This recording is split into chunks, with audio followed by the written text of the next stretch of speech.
There's this lingering image in my head of just being completely engulfed in an environment where the buildings and the lights and everything is towering over you. But at the same time, you're towering over everything else, as if you're a singularity suspended in air. Everything around you is sensory overload, but the whole time, you're just there, existing, never clear on where you belong or what you're meant to do. By all definitions, in this moment, you're lost. For some reason, to me at least, there's serenity in that.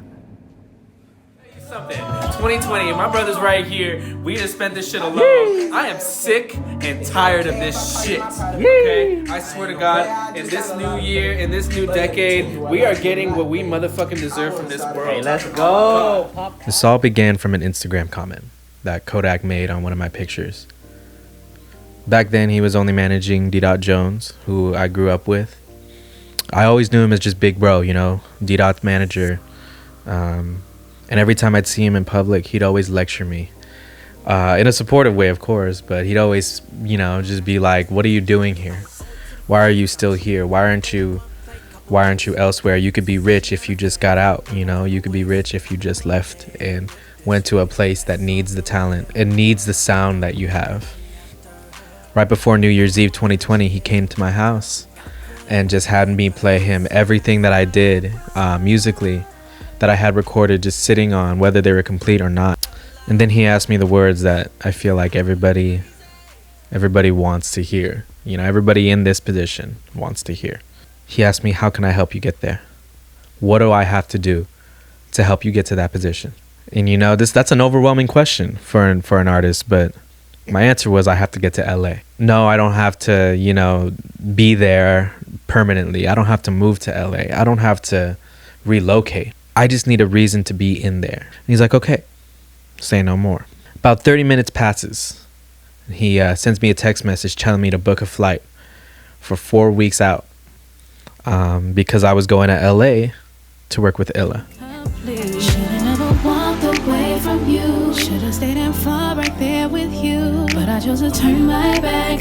Illa's OG HBK gang, the same people that I grew up listening to and that are part of the reason why I'm making music to this day. And within 4 weeks, I was on a flight to LA. My first studio session was at Midnight Studios in Los Angeles, California, and it was engineered by none other than the artist formerly known as Outrageous Karina. This is my first time meeting both of these people. In a room where it's two people that are so seasoned, that are basically veterans of the movement up here, it's intimidating, but they welcome me with open arms. They respected what I do, and I respected what they do. I saw their workflow, and I was like, damn, like I want to be like that, you know. I want to soak up this game, and I want to get to that point of confidence. I saw Karina just dancing on the keyboard, just navigating Pro Tools like it was home.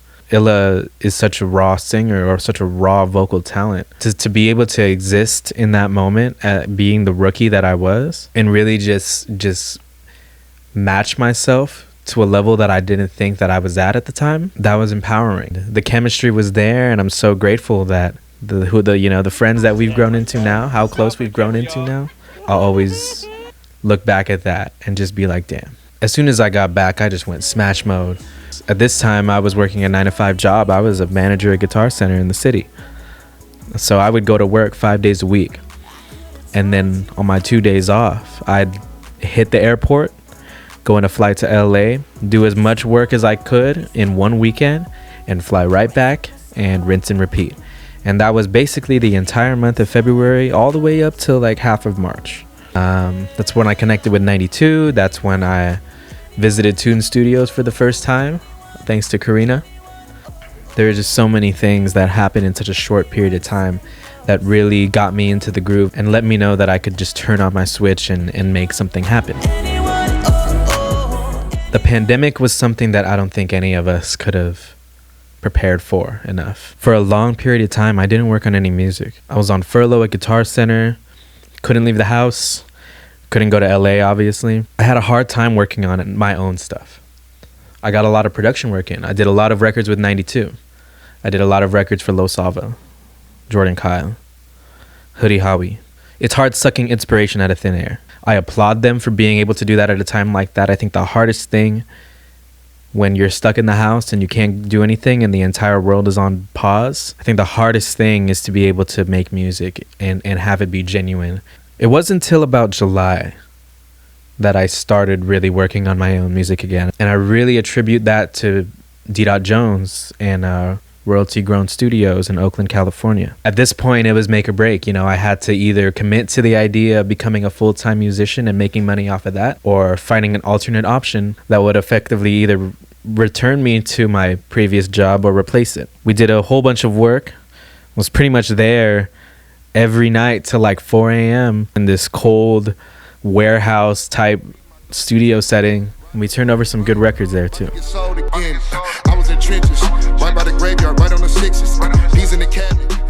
Sometime in August, I got a phone call from Karina. And I just knew at that point, you know, having somewhat known her for about 8 months at that time, like when she was calling, it was something. And she basically said, hey, what would you think about doing an artist retreat? Let's book a cabin somewhere hella out the way for a week and then just do nothing but make music. I'm nothing else to do. I have no sessions, no other place to be. Of course, let's do it, you know? Second week of August, Junction City, California, up north. Me, Karina, Chauncey Jones, Joy Riser, Joe Major, Nate Hendricks. The Out the Way Artist Retreat. We locked ourselves in a cabin for a whole week. Certain individuals in the house knew each other prior, but everybody at once did not know each other and never really worked with each other. So, first meeting, a week together. And we turned over some of the greatest records that we had ever produced, written, and sang in our entire lives. Back then, I wasn't entirely sure if it was because we were forced to be with each other and, you know, we were just in a foreign place, or if it was really because there was a synergy there and there was a workflow that we understood. But in hindsight, we've always worked like that. Even after coming back, we still work like that. And it really, I think, taught all of us how to really insert yourself, because we definitely inserted ourselves. We went in with nothing, zero expectations, and came back with a whole bunch of stuff. That was sanctioned by Cutthroat Mode Productions, thanks to CMP Studios, Lemon Mazzaro, Cutthroat Mode, rest in peace Juice, shout out Music and Rich, shout out Carl, shout out Jans, shout out everybody with CMP, shout out Five, shout out Menace. Shout out everybody at CMP, because CMP welcomed everybody's talent with open arms. The core group came through to the retreat one day, and for a day we just went hard. We just made a whole bunch of songs, you know, and we got a taste for all of Cutthroat Mode's talent. The collaboration of minds and ideologies in the room really helped motivate us upon coming back.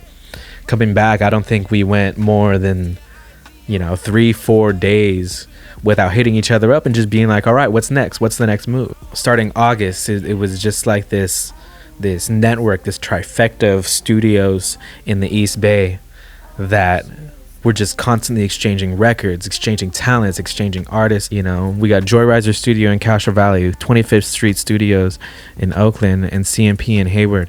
It was thanks to Cutthroat Mode at this time that I finally got my first job at a real studio, because I started a residency at CMP Studios in September as an audio engineer and in-house producer. Mama ain't warn me about this part of love, no, no. Mama ain't warn me about this part of love, no, no, no. Yeah. Worked on plenty of songs during that time. Worked with Juice directly. Worked with Music directly. Worked with Roland directly. Contributed directly to Cutthroat 100, which took place all in the past few months. Just got my hands on so many things. Everything that I've wished to do. Everything. Constantly being hit up for beats. Constantly being hit up for engineering. Actually being able to run a steady business. Like, all those things were things that I had dreamed of It's not even the tiniest fraction of what I want to accomplish as a whole, but that was a huge step. That let me know that, okay, it's possible. So I'm forever grateful for CMP Studios. I'm forever grateful for everybody from out the way. I don't think I would have been able to find the confidence, to be able to find the skills, and to be able to find the mentality necessary to really pursue this 100% and know that I could do it. You know, there's always going to be that imposter syndrome. There's always going to be that doubt. I battle with that all the time, but y'all broke that for me. Looking back, it's remarkable. It was like this domino effect, you know. It started from meeting Kodak at D-Dot's birthday party 5 years ago, with one DM that started an entire career relationship. I'm a firm believer that sometimes it does take that one thing, you know, that one pass, that one golden ticket. Sometimes that is the missing thing. This year really represented that for me. The steps made were the best possible steps to have been made. 2020 was difficult, you know, it was difficult for a lot of people. I don't think anyone necessarily enjoyed the entire thing. And, you know, there was a lot of accomplishments along the way, but at the same time, you know, we were met with difficulties that stopped that. It was sad and it was hard, but all we can hope is that our angels guide us. All we can hope is that we always put our best foot forward. I'm grateful for every single person that had contributed to this journey. And we're grateful for everybody who's still here, everyone who's going to be here,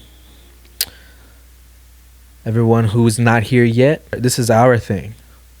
All of this is ours. We got to take that. And we can't let anybody else take it.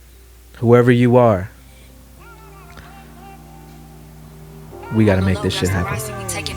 Spend some money like it grow on trees. Now fuck somebody that can stroke your ego. If you get stuck, girl, I got a lot of cheat codes. Now you're thinking of me every time that he go. Don't be thinking that you slick, baby, we know. Don't be thinking he gon' last, baby, he won't. Don't be tripping if he